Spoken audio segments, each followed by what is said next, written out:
ایک روز حسین، خوبصورت اور پری جمال مرسینہ بھاگتی ہوئی اس کمرے میں داخل ہوئی جس میں وہ ابدا، ازبل، زہران بیٹھی کسی موضوع پر باہم گفتگو کر رہی تھی۔ مرسینہ بھاگتی ہوئی ابدا کے پاس آئی اور اسے کہنے لگی، ہاں ذرا باہر نکل کر تو صحن میں دیکھو، چلو دیکھو کیسا عمدہ منظر ہے۔ مرسینہ کے ان الفاظ کے جواب میں ابدا، زہران اور ازبل تینوں سوالیہ انداز میں اس کی طرف دیکھنے لگی۔ مشال، جمارہ اور عبیرہ کی نگاہیں بھی اس پر جمی ہوئی تھیں، جبکہ سمرون جو اب کافی حد تک بہتر ہو چکا تھا اور جس کے پاس بیٹھ کر سب باتیں کر رہے تھے، وہ بھی استفہامیہ انداز میں مرسینہ کی طرف دیکھ رہا تھا۔ مرسینہ آگے بڑھی، بڑی عقیدت مندی میں اس نے ابدا کا بازو پکڑا، پھر کہنے لگی، اماں اٹھے نا۔ پھر اس نے سہارا دیکھ کر ابدا کو اٹھایا، اپنے ساتھ باہر لے کر گئی۔ باقی لوگ بھی ان کے پیچھے پیچھے ہو لیے۔ باہر صحن میں لا کر مرسینہ نے جب استبل کی طرف اشارہ کیا تو ابدا کھلکھلا کر ہنس دی۔ باقی سب لوگ بھی بے پناہ خوشی کا اظہار کر رہے تھے، اس لیے کہ استبل میں مجد الدین، شمس الدین اور خلتخ اپنے گھوڑوں کو باندھ کر استبل سے نکل کر ان کی طرف آ رہے تھے۔ قریب آئے تو سب سے پہلے ابدا اور زہران نے انہیں پیار دیا، پھر سمرون نے ان تینوں کو گلے لگایا۔ اس کے بعد وہ باقی سب افراد سے مل رہے تھے۔ ان تینوں کو لے کر نئے مکان کے اسی کمرے میں جا کر بیٹھے جہاں وہ اس سے پہلے بیٹھ کر گفتگو کر رہے تھے۔ جب سب بیٹھ گئے تب گفتگو کا آغاز ابدا نے کیا۔ میرے تینوں عظیم بیٹوں، سب سے پہلے تو میں تمہیں تمہاری حالیہ جنگوں میں فتح مندیوں پر مبارکباد پیش کرتی ہوں۔ اس کے ساتھ ہی تمہیں ایک اچھی اور خوشکن خبر بھی سناتی ہوں۔ مجد الدین چونکنے کے انداز میں اپنی ماں کی طرف دیکھنے لگا، پھر بول اٹھا، ماں آپ نے جو ہمیں فتح مندی کی مبارکباد دی ہے، اس میں آپ سب لوگ بھی شامل ہیں، اس لیے کہ ہم سب کی حیثیت اب ایک گھرانے کی سی ہے۔ گھر کا ایک فرد اگر اچھا کام کرتا ہے تو اس اچھائی میں گھر کے دیگر افراد شامل ہوتے ہیں۔ ماں، مجھے اب آپ کی اس بات نے جستجو اور تجسس میں ڈال دیا ہے کہ آپ ہمیں کون سی خوشکن خبر سنانا چاہتی ہیں۔ اس موقع پر زہران بول پڑی اور ابدا کی طرف دیکھ کر کہنے لگی، ابدا میری بہن، یہ خبر تم سناؤ گی یا میں ان سے کہہ دوں؟ ابدا بھی مسکرا دی اور کہنے لگی، زہران میری بہن نہیں، یہ خبر میں ہی سناؤں گی۔ جو کچھ ابدا کہنا چاہتی تھی شاید اس کا علم مرسینہ، مشال، جمارہ اور عبیرہ کو تھا، اسی بنا پر وہ اپنے چہروں کو ڈھانپتی ہوئی مسکرا رہی تھی۔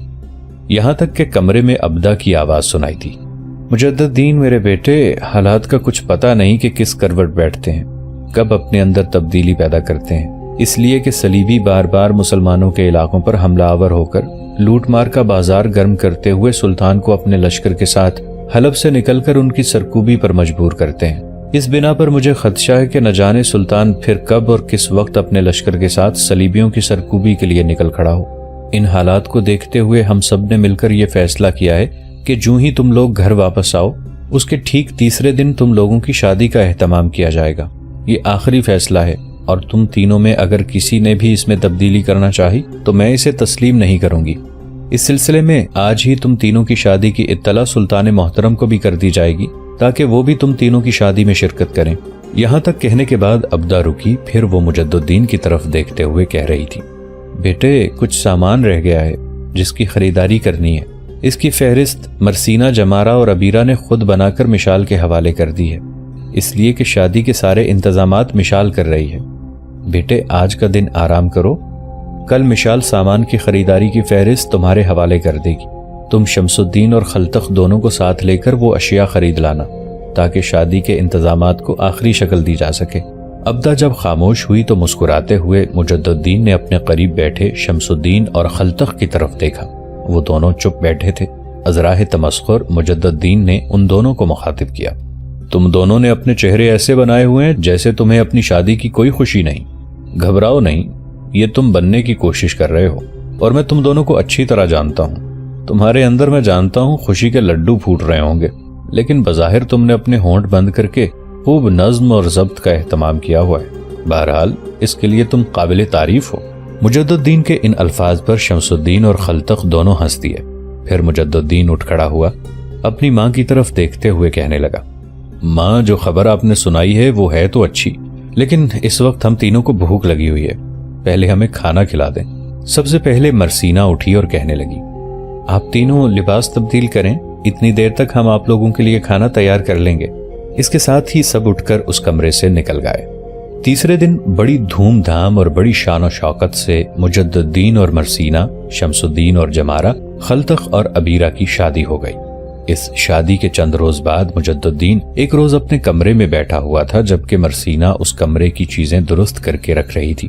یہ ان دونوں کی خوابگاہ تھی۔ اسی لمحے دروازے پر مشال نمودار ہوئی۔ دونوں اس کی طرف متوجہ ہوئے۔ مشال نے انہیں مخاطب کیا، آپ دونوں کو اماں بلا رہی ہیں؟ اس وقت سب لوگ تایا سمرون کے پاس بیٹھے ہوئے ہیں، کسی انتہائی اہم موضوع پر گفتگو ہونے والی ہے۔ مشال کے ان الفاظ پر چونکتے ہوئے مجد الدین نے مرسینہ کی طرف دیکھا اور پھر پوچھا، مرسینہ خیریت تو ہے؟ مرسینہ نے ہاتھ میں پکڑا برتن ایک طرف رکھ دیا، پھر وہ مجد الدین کے قریب آئی اور کہنے لگی، مجھے تو کچھ علم نہیں، اماں بلا رہی ہیں تو چلتے ہیں۔ اس کے ساتھ ہی دونوں کمرے سے نکلے اور مشال کے ساتھ ہو لیے۔ جب وہ نئے مکان میں داخل ہوئے تو انہوں نے دیکھا کہ وہاں سمرون کے علاوہ عبدہ، ازبل، زہران، جمارہ، عبیرہ کے علاوہ شمس الدین اور خلتخ بھی بیٹھے ہوئے تھے۔ وہ دونوں بھی سلام کرتے ہوئے ایک طرف ہو بیٹھے۔ ان کے قریب ہی مشال بھی بیٹھ گئی۔ بیٹھنے کے ساتھ ہی اپنی ماں عبدہ کو مخاطب کرتے ہوئے مجد الدین کہہ رہا تھا، اماں مشال ہمیں بلانے گئی تھی، خیریت تو ہے؟ یہ جو آپ نے سب کو جمع کر رکھا ہے، میرا دل کہتا ہے کہ کوئی خاص بات ہے۔ اس پر عبدہ مسکرائی اور کہنے لگی، بیٹے کوئی خاص بات تم سے مشورہ کیے بغیر ہو ہی نہیں سکتی۔ بس معاملہ کچھ یوں ہے کہ میں، ازبل، تمہاری پھوپھی زہران اور محترم سمرون نے مل کر ایک فیصلہ کیا ہے۔ یہ صلاح مشورہ ہم نے تم سب کی غیر موجودگی میں کیا تھا۔ ایسا ہم نے اس لیے کیا کہ پہلے ہم چاروں بڑے اس پر متفق ہو جانا چاہتے تھے، اس کے بعد تمہیں اعتماد میں لینا چاہتے تھے۔ بس یوں جانو کہ ایک بات پر ہم چاروں متفق ہو گئے ہیں، اسی بنا پر تمہیں بلایا ہے کہ وہ معاملہ تمہارے سامنے پیش کیا جائے۔ اگر اس میں تم لوگوں کی رضامندی ہوئی تو پھر اس پر عمل کیا جائے گا۔ مجد الدین، تم بڑے ہو، تمہاری اہمیت سب سے زیادہ ہے۔ گو میری بیٹی مرسینہ، جمارہ اور عبیرہ دونوں سے عمر میں چھوٹی ہے، لیکن چونکہ تمہاری بیوی ہونے کے ناطے سے رشتے میں بڑی ہے، اس بنا پر اس کا مشورہ بھی سب پر فوقیت رکھتا ہے۔ بیٹے، معاملہ اب یہ ہے کہ ہمارے اس کھلے اور وسیع احاطے میں 3 مکان ہیں اور ان تینوں کو آباد رہنا چاہیے۔ ہم نے مل کر جو فیصلہ کیا ہے وہ یہ ہے کہ شمس الدین اور جمارہ دونوں میاں بیوی یہاں اس نئے مکان میں رہیں گے، سمرون بھی ان کے ساتھ رہے گا۔ اس طرح ان تینوں کے باعث یہ حصہ آباد رہے گا۔ جہاں تک تمہاری پھوپھی زہران کا تعلق ہے تو زہران کے ساتھ عبیرہ اور خلتخ دونوں میاں بیوی رہیں گے، ان تینوں کے باعث وہ حصہ بھی آباد رہے گا۔ اب باقی معاملہ بڑے آبائی مکان کا رہ گیا، تو بیٹے میں نے فیصلہ کیا ہے کہ اس میں تم، مرسینہ اور مشال رہیں گے۔ مشال مرسینہ کے بغیر نہیں رہ سکتی۔ تم نے خود بھی اندازہ لگا لیا ہوگا کہ مشال مرسینہ کو اور مرسینہ مشال کو کس قدر چاہتی ہے، کس قدر پیار کرتی ہے۔ تم نے یہ بھی اندازہ لگا لیا ہوگا، نہیں لگایا تو مرسینہ نے کم از کم تمہیں بتا دیا ہوگا کہ جب سے تمہاری اور مرسینہ کی شادی ہوئی ہے یہ سخت اذیت اور کوفت میں ہے، اس لیے کہ پہلے یہ مرسینہ کے پاس سویا کرتی تھی، اب بیچاری علیحدہ سوتی ہے تو اس کو نیند ہی نہیں آتی۔ بہرحال آہستہ آہستہ عادی ہو جائے گی۔ یہ جو ہم نے فیصلہ کیا ہے اس پر اگر تم لوگوں میں سے کسی کو کوئی اعتراض ہو تو کہو۔ یہ فیصلہ میں اس لیے کر رہی ہوں کہ تم نے گزشتہ دنوں مجھے بتایا تھا کہ سلطان اپنے لشکر کے ساتھ اب کسی مہم پر نکلنے والا ہے۔ اس مہم سے پہلے میں نے یہ فیصلہ کر کے اس پر عمل درآمد کرنا چاہتی ہوں۔ میں جانتی ہوں جہاں کہیں بھی لشکر کو نکلنا ہوتا ہے، تمہاری حیثیت چونکہ سالاروں میں اعلیٰ اور عرفہ ہے، لہٰذا تمہیں سلطان کے ساتھ جانا پڑتا ہے۔ بیٹے، ایک اور بات جس پر میں بات کرنا چاہتی تھی وہ یہ ہے کہ جب کوئی مہم نکلتی ہے تو پہلے تم تینوں بھائی اس کے ساتھ روانہ ہو جایا کرتے تھے۔ گھر کا کام کاج کسی نہ کسی طرح چل جاتا تھا۔ اب ہم گھر کے زیادہ افراد ہو گئے ہیں، اس لیے تم 3 میں سے ایک کو گھر رہنا ہوگا، 3 نہیں بلکہ 2 میں سے۔ مجد الدین میرے بیٹے، تمہارا جانا تو ضروری ہوتا ہے، خلتخ اور شمس الدین میں سے ایک کو گھر رہنا پڑے گا۔ مجد الدین کے بولنے سے پہلے ہی جھٹ سے خلتخ بول پڑا، اماں آپ بے فکر رہیں، صرف میں اور مجد الدین سلطان کے لشکر میں روانہ ہوا کریں گے، شمس الدین یہاں رہا کرے گا۔ اس پر شمس الدین نے گھورنے کے انداز میں خلتخ کی طرف دیکھا اور کہنے لگا، کیوں؟ مجھے لشکر کے ساتھ جاتے ہوئے کیا تکلیف ہوتی ہے؟ اگر کسی کو گھر پر رہنا ہی ہے تو پھر باری ٹھہرائی جائے، کبھی خلتخ رہے گا تو کبھی میں۔ شمس الدین اور خلتخ دونوں کی اس نوک جھونک پر سب ہنس دیے تھے۔ اس موقع پر سمرون بول پڑا، بچوں میری بات سنو، نہ خلتخ یہاں رہا کرے گا نہ شمس الدین۔ حسب سابق تم تینوں پہلے کی طرح جنگوں میں حصہ لیا کرو گے۔ میں اب بالکل تندرست ہو گیا ہوں، چل پھر سکتا ہوں۔ گھر کا سودا سلف کے علاوہ دوسری ضروریات زندگی بھی میں بازار میں جا کر لا سکتا ہوں، اس سلسلے میں کسی کو فکر مند ہونے کی ضرورت نہیں ہے۔ سمرون کے ان الفاظ پر شمس الدین ایسا خوش ہوا کہ اپنی جگہ سے اٹھ کر وہ سمرون سے گلے مل گیا، کئی بار اس کی پیشانی چومی، پھر کہنے لگا، یہ بات کر کے آپ نے میرا دل خوش کر دیا ہے، اس لیے کہ سمرون نے شمس الدین کی پیٹھ پر ہاتھ پھیرا، اس کی بات کاٹ کر کہنے لگا، بیٹے تیری خوشی ہی ہماری زندگی کا مقصد ہے، تم تینوں حسب سابق جنگوں میں حصہ لوگے۔ شمس الدین اور سمرون کی اس گفتگو سے جمارہ بے پناہ خوشی اور سکون کا اظہار کر رہی تھی۔ قبل اس کے کہ کوئی بولتا، حویلی کے بیرونی دروازے پر دستک ہوئی۔ چھلانگ لگانے کے انداز میں شمس الدین اٹھ کھڑا ہوا اور سب کو مخاطب کر کے کہنے لگا، میں دیکھتا ہوں دستک کس نے دی ہے۔ اس کے ساتھ ہی بڑی تیزی سے چلتا ہوا شمس الدین باہر نکل گیا۔ تھوڑی دیر بعد وہ لوٹا اور مجد الدین کی طرف دیکھتے ہوئے کہنے لگا، بھائی آپ کو سلطان نے طلب کیا ہے۔ مجد الدین فوراً اٹھ کھڑا ہوا، اس کے ساتھ ہی مرسینہ بھی اپنی جگہ سے اٹھ کھڑی ہوئی۔ پھر سب کو مخاطب کر کے مجد الدین کہنے لگا، 2 دن بعد لشکر یہاں سے کوچ کرنے والا ہے، میرے خیال میں اسی سلسلے میں سلطان نے مجھے طلب کیا ہے۔ دراصل اس وقت ہمارے سامنے 2 مہمات ہیں، ایک صلیبیوں کا قلعہ مارم اور دوسرا سائدہ کا شہر۔ ان دونوں جگہوں سے صلیبی پھر ہمارے خلاف شرارتیں کرنے لگے ہیں، اس لیے کہ لاکھوں کی تعداد میں جو یورپ سے صلیبی ان سرزمینوں میں آ گئے ہیں، وہ چین سے نہ خود بیٹھتے ہیں، نہ پہلے سے ان زمینوں میں موجود صلیبیوں کو چین سے بیٹھنے دیتے ہیں، کہیں نہ کہیں سے اٹھ کر ہمارے خلاف سازشیں کرتے ہوئے ہمارے علاقوں پر دھاوا بول دیتے ہیں۔ میں دیکھتا ہوں سلطان کیا کہتے ہیں، ہو سکتا ہے لشکر کی روانگی میں تبدیلی کر کے سلطان پہلے روانہ ہونا چاہتا ہو۔ اس کے ساتھ ہی مجد الدین جب باہر نکلنے لگا تو مرسینہ نے اسے مخاطب کیا، لباس تبدیل کر کے جائیے گا، میں نے آپ کا ایک نیا لباس طے کر کے رکھا ہوا ہے، اسے پہن کے جائیے گا۔ اس پر اپنے لباس کی طرف دیکھتے ہوئے مجد الدین کہنے لگا، کوئی بات نہیں، یہی ٹھیک ہے۔ مرسینہ نے گھورنے کے انداز میں مجد الدین کی طرف دیکھا، پھر کہنے لگی، یہ ٹھیک نہیں ہے، چلیے پہلے لباس تبدیل کریں۔ مرسینہ کے اس پیار بھرے انداز پر سب مسکرا رہے تھے۔ پھر دونوں آگے پیچھے باہر نکلے۔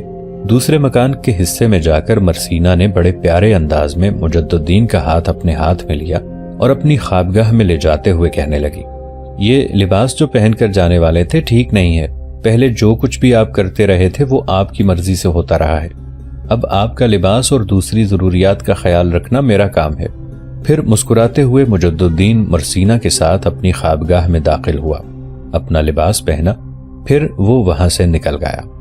سلطان نور الدین زنگی نے واقعی اپنے لاہ عمل میں تبدیلی کر دی تھی اور 2 دن بعد لشکر کے ساتھ روانہ ہونے کے بجائے وہ 1 دن بعد حلب سے مارم کی طرف روانہ ہونے کا عزم کر چکا تھا۔ یہ بات واپس آ کر جب مجد الدین نے شمس الدین اور خلتق سے کہی تو تینوں بھائی اپنی روانگی کی تیاریاں کرنے لگے۔ جس روز مجد الدین نے اپنے لشکر کے ساتھ کوچ کرنا تھا، اس روز اپنی خوابگاہ میں مجد الدین جنگی لباس پہن رہا تھا۔ اس کے قریب ہی خوابگاہ میں اس کے گھوڑے کی زین سے باندھی جانے والی خرجینوں میں مرسینہ ضروریات کا سامان ڈال رہی تھی۔ لباس پہننے کے بعد مجد الدین مرسینہ کے قریب آن کھڑا ہوا اور بڑے غور سے اس کی طرف دیکھنے لگا۔ مرسینہ کی پشت مجد الدین کی طرف تھی۔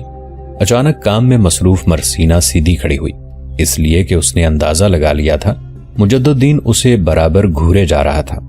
مڑی، اپنے لبوں پر گہرا تبسم بکھیرتے ہوئے اس نے مجد الدین کو مخاطب کیا، امیر آپ مجھے اس طرح غور اور انہماک سے کیوں دیکھ رہے ہیں؟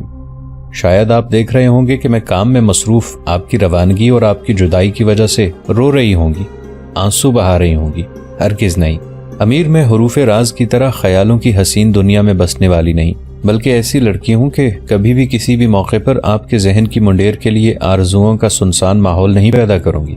میں جانتی ہوں میں ایک ایسے مجاہد کی بیوی ہوں جو اپنی بے مثال جرت اور ہمت مردانہ کے باعث بدی کے بے کراں سمندر میں خیر بن کر غوطہ زن ہونے کی جرت اور جسارت رکھتا ہے۔ امیر محترم، ایسے ہر موقع پر میں آپ کو نغمات کا انداز، خوشگوار زندگی کا جوہر، محبت کی روشنی، حسن کی چمک، زندگی کی برق اور راحت کی حدت بن کر رخصت کیا کروں گی، تاکہ آپ جب جنگوں میں حصہ لیں تو آپ کے ذہن میں میرا روتا ہوا چہرہ نہیں بلکہ میرا مسکراتا ہوا چہرہ آپ کے سکون، آپ کی دل جمی کا باعث بنتا رہے۔ امیر، اس میں شک نہیں کہ آپ میرے لیے امید کی قوس قزح، بیم کی گہری گھٹا، سکون اور آسودگی کی لہروں کا حسین امتزاج، میرے قبائے ذہنی کے لیے خود فراموش محویت اور بے غرض انہماک ہے۔ میں جانتی ہوں ایک شوہر کی حیثیت سے آپ جمود کے عہد اور بحران کے دور میں میرے لیے نوید جاں فضا ہیں۔ میرے چہرے میرے اتوار کے لیے سکون کا پیغام اور شفا کی نوید بھرا نکھار ہیں۔ امیر محترم، میں نے آپ سے ٹوٹ کر محبت کی ہے اور پوری کائنات میں اب آپ ہی تاریکی کے گہرے ساغر میں میرے لیے چمکتا ہوا ستارہ اور وحشی صدیوں کے راز میں میرے تحفظ کا مرکز ہے۔ آپ کو رخصت کرتے وقت ہمیشہ میں اپنے ذہن میں یہ بات رکھا کروں گی کہ میں سلطان نور الدین زنگی کے ایک ایسے سالار کی بیوی ہوں جو دشمن کی گرسنہ شریانوں میں آتشیں لاوے اور ٹھہرے وقت کے جلال میں روح پر چھا جانے والی آہنی ہیبت بن کر طاری ہو سکتی ہے۔ میں جانتی ہوں آپ بھی مجھے چاہتے ہیں، مجھ سے محبت کرتے ہیں۔ میری خوشی آپ کی خوشی کا باعث بن سکتی ہے، میرا اداس چہرہ آپ کو مغموم بھی کر سکتا ہے، لہٰذا میں کسی بھی موقع پر ان آندھیوں میں آپ کے لیے تامکمل ہنسی، روح کے پیچ و تاب میں آوارہ بھٹکتے طہور کی بے بسی اور آنکھوں میں آنسوؤں کی تھکن ثابت نہیں ہوں گی۔ میں کوشش کروں گی کہ ہر وقت آپ کے لیے راحت کی لذت اور خوشبو کی سکون بھری مسکراہٹ ثابت ہوں۔ امیر، عورت اپنی ذات میں امرت بھی ہے، زہر بھی۔ وقت کی قامت میں عورت نغمہ بھی ہے، نالہ بھی۔ فطرت کا جمال رگے جاں کا سوز بھی ہے۔ میں آپ کے لیے زہر نہیں، امرت، نالہ نہیں، نغمہ، جان کا سوز نہیں، فطرت کا جمال ثابت ہوں گی، اس لیے کہ آپ کے بنا میری زیست کا افسانہ نامکمل ہے۔ میری محبت کا ہر شہر بیابان اور وقت میں آپ کے بنا میرے لفظ بے نطق اور میرے لیے دھوپ بے حدت ہے۔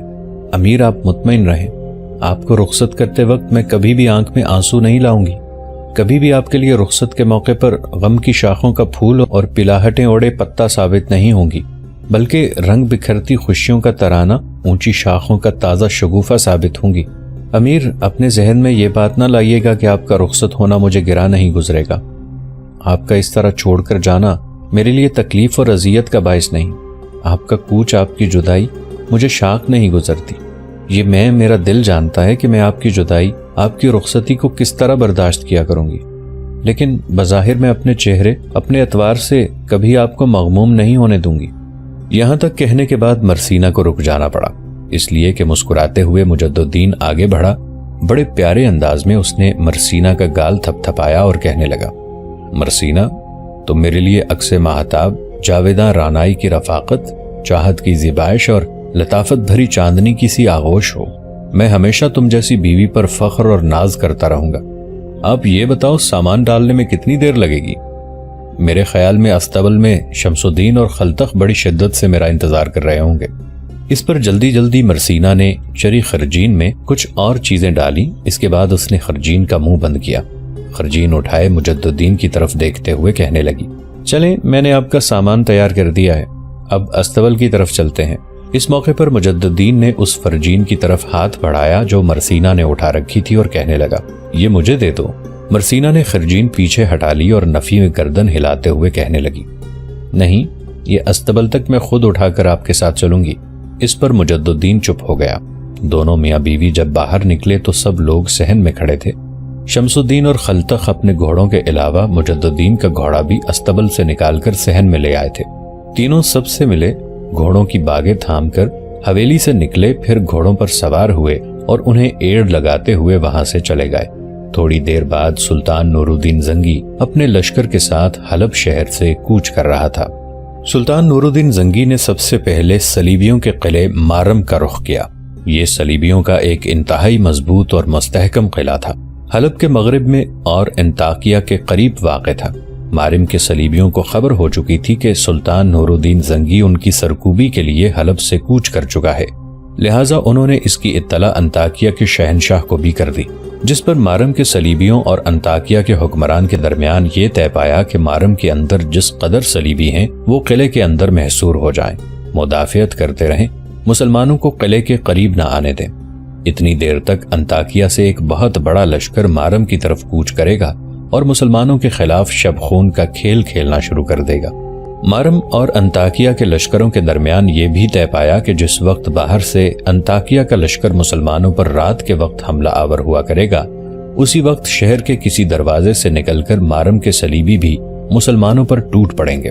اس طرح مسلمان زیادہ دن تک ان دو طرفہ شب خونوں کا مقابلہ نہیں کر سکیں گے اور ہزیمت اور شکست اٹھا کر حلب کی طرف واپس جانے پر مجبور ہو جائیں گے۔ اس کے علاوہ ایک اور سازش بھی تیار کی گئی۔ اور وہ یہ کہ ارض شام کے اندر جو چھوٹے چھوٹے لشکر رکھنے والے نصرانی امراء تھے ان سے رابطہ کیا گیا اور ان سے کہا گیا کہ جو ہی سلطان مارم کا محاصرہ کرے وہ اپنے لشکریوں کو لے کر حلب کا رخ کریں۔